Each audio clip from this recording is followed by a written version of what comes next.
Hello everyone, welcome back to real education. My name is Bharti. जैसे कि हमने अपने प्रीवियस वीडियो में बात किया था वेब डिज़ाइनिंग के बारे में, वेब डिज़ाइनिंग क्या होता है एंड अगर हम उन स्किल्स को ग्रैब कर लेते हैं जिससे कि आप एक वेब डिज़ाइनर बन सकता है तो आपके पास करियर में कितने सारे ऑप्शंस ओपन हो जाते हैं। सो आज की वीडियो में हम कवर करेंगे इन सभी टॉपिक्स के बारे में जो कि स्टूडेंट्स के लिए काफ़ी कंफ्यूजिंग होते हैं, जैसे कि web design and web development में क्या डिफरेंस होता है, या फिर वेब पेज एंड वेबसाइट क्या होता है। एंड अगर हम किसी भी वेबसाइट को क्रिएट करना चाहते हैं तो हम डायरेक्ट वेबसाइट से स्टार्ट करें या वेब पेज से स्टार्ट करें।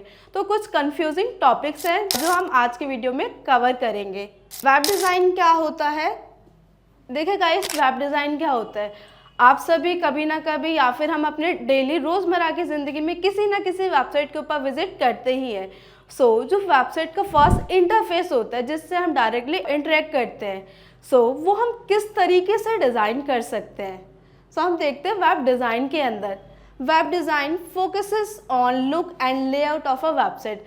वेब डिज़ाइन क्या करता है, जो आपकी वेबसाइट होती है उसके इंटरफेस पर ज़्यादा फोकस करता है।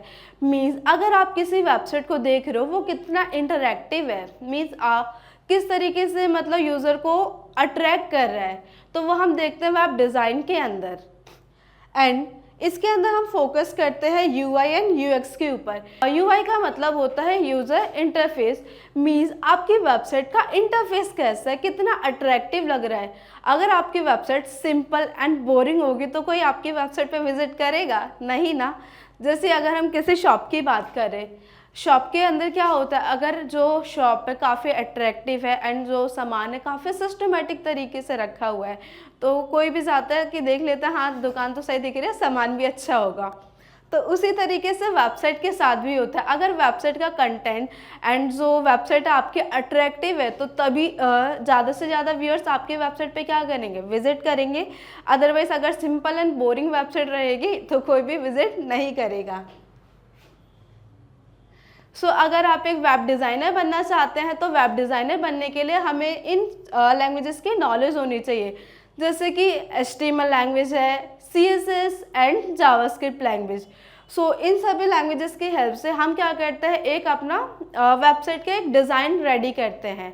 एंड इसके साथ साथ आपको कुछ डिज़ाइनिंग टूल्स की भी नॉलेज होनी चाहिए, जैसे कि फोटोशॉप, फिग्मा। गाइस देखिए, फोटोशॉप हम किस लिए यूज़ करते हैं, फोटोशॉप हम यूज़ करते हैं इमेज एडिटिंग के लिए। सपोज़ हम क्या करना चाहते हैं, हम अपनी वेबसाइट के अंदर कोई इमेज यूज़ करना चाहते हैं। अब इमेज के अंदर अगर हमें किसी भी टाइप की एडिटिंग करनी है, कॉन्ट्रास्ट हमें करना है या फिर थीम चेंज करना है तो हम उसके अंदर कर सकते हैं। या फिर आप सभी को पता होगा, किसी भी बिल्डिंग को बनाने से पहले सबसे पहले क्या रेडी करते हैं, उसका हम एक ब्लूप्रिंट रेडी करते हैं ना, कि रूम्स किस जगह पर होंगे, वॉशरूम कहाँ आएगा या फिर किचन किस जगह पर होगा। तो उसी तरीके से वेब डिज़ाइन के अंदर हम सीखते हैं कि जो आपकी वेबसाइट किस तरीके से इस्टेब्लिश होगी, बनेगी किस तरीके से। फोटोशॉप के अंदर हम देखते हैं कि अपने वेबसाइट का लेआउट हम कैसे रेडी करते हैं। कि अगर आपको कोई भी क्लाइंट ने आपसे बोलता है सर मुझे इस टाइप की वेबसाइट चाहिए, बट आप उनको प्रेजेंट करने में मतलब उस टाइम पर नहीं कर पा रहे हो आप उनको प्रेजेंट, तो आप क्या कर सकते हैं, फोटोशॉप की हेल्प से अपने वेब पेज का जो भी आपके क्लाइंट ने वेबसाइट बनाने के लिए दिया है, तो आप उनका सिंपल सा एक लेआउट बनाकर दे सकते हैं कि सर एट द एंड आपकी वेबसाइट बनकर दिखेगी। एंड जैसे कि हमने डिस्कस किया, वेब डिज़ाइन के अंदर हम क्या करते हैं, होम पेज के ऊपर डिसाइड करते हैं या फिर कलर्स वगैरह किस तरीके से होगा, बटन का कलर कैसे होगा, तो यही सारी चीज़ें हम वेब डिज़ाइन के अंदर देखते हैं। अब सपोज़ आप लोगों ने वेबसाइट तो बना दी बट वेबसाइट काम नहीं कर रही है तो कुछ फ़ायदा, उसका कुछ भी फ़ायदा नहीं है। कि अगर आपने बटन बनाए, बटन ही वर्क नहीं कर रहा है तो आपकी वेबसाइट पे कोई विजिट करेगा नहीं करेगा। बेसिकली हम उसके इंटरफेस के ऊपर काम करते हैं, वेबसाइट के इंटरफेस के ऊपर, कि अगर कोई भी वेबसाइट पे विजिट कर रहा है तो वेबसाइट का क्या इंटरफेस होगा और जो व्यूअर है उसका क्या एक्सपीरियंस रहा। आई होप आप लोगों को समझ में आया होगा वेब डिज़ाइन के बारे में। नेक्स्ट हम मूव करते हैं वेब डेवलपमेंट के ऊपर। देखिए गाइस, वेब डेवलपमेंट क्या होता है, वेब डेवलपमेंट होता है कि जो भी हमने वेबसाइट बनाई है उसके अंदर हम किस टाइप का फंक्शंस ऐड कर रहे हैं। बेसिकली वेब डेवलपमेंट के अंदर हम सीखते हैं फंक्शंस ऐड करना, कि जो भी हमने वेबसाइट बनाई है वो किस तरीके से काम करेगी। अब सपोज हमने कोई बटन बनाया, बटन के अंदर हमें कोई फंक्शंस ऐड करने हैं, तो वो हम सीखते हैं वेब डेवलपमेंट के अंदर। तो वेब डेवलपमेंट के अंदर हम क्या देखते हैं कि फंक्शन एंड वर्किंग, आपकी वेबसाइट जो है फंक्शन किस तरीके से कर रही है और वर्क किस तरीके से कर रही है। एंड अगर हम एक वेब डेवलपर बनना चाहते हैं तो हमें किस चीज़ की नॉलेज होनी चाहिए, तो यहाँ पर आपको कुछ लैंग्वेजेस के बारे में पता होना चाहिए, जैसे कि PHP हो गया या फिर जावास्क्रिप्ट, पाइथन, C++, माइस्क्ल, इस तरीके से काफ़ी लैंग्वेजेस हैं। तो आप इनमें से किसी एक लैंग्वेज के अंदर मास्टरी कर सकते हैं, जिससे कि आप आगे फ्यूचर में चलकर एक वेब डेवलपर एज अ काम कर सकते हैं।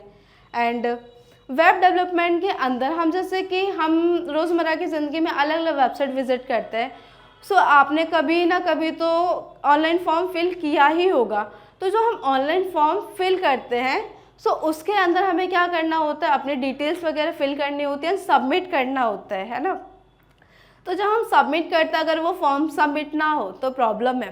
बट वेब डेवलपमेंट के अंदर हम वही चीज़ सीखते हैं कि अगर हमें क्या करना है, अपनी वेबसाइट के अंदर फंक्शंस ऐड करने हैं, जैसे कि हमें कोई लॉगिन फॉर्म क्रिएट करना है तो हम लॉगिन फॉर्म भी क्रिएट कर सकते हैं, या फिर जैसे कि हमें कोई ऑनलाइन पेमेंट करना है। अभी जैसे कि रिसेंटली फेस्टिवल सीजन चल रहा है, आप सभी ने कुछ ना कुछ देखा होगा कि हाँ मुझे ये परचेस करना है या फिर ये परचेस करना है। तो अगर वो आप परचेस ना कर पाओ तो बुरा लगेगा, है ना। सो उसी के लिए हम यूज़ करते हैं वेब डेवलपमेंट। वेब डेवलपमेंट के अंदर हम सीखते हैं कि हमें ऑनलाइन पेमेंट का ऑप्शन किस तरीके से ऐड करना है, या फिर API इंटरेक्शन हम किस तरीके से कर सकते हैं अपनी वेबसाइट के अंदर। तो वो सारी चीज़ें हम देखते हैं वेब डेवलपमेंट के अंदर। आई होप आप लोगों को क्लियर हुआ होगा कि web design and web development दोनों में क्या डिफरेंस है और आपको क्या करना चाहिए।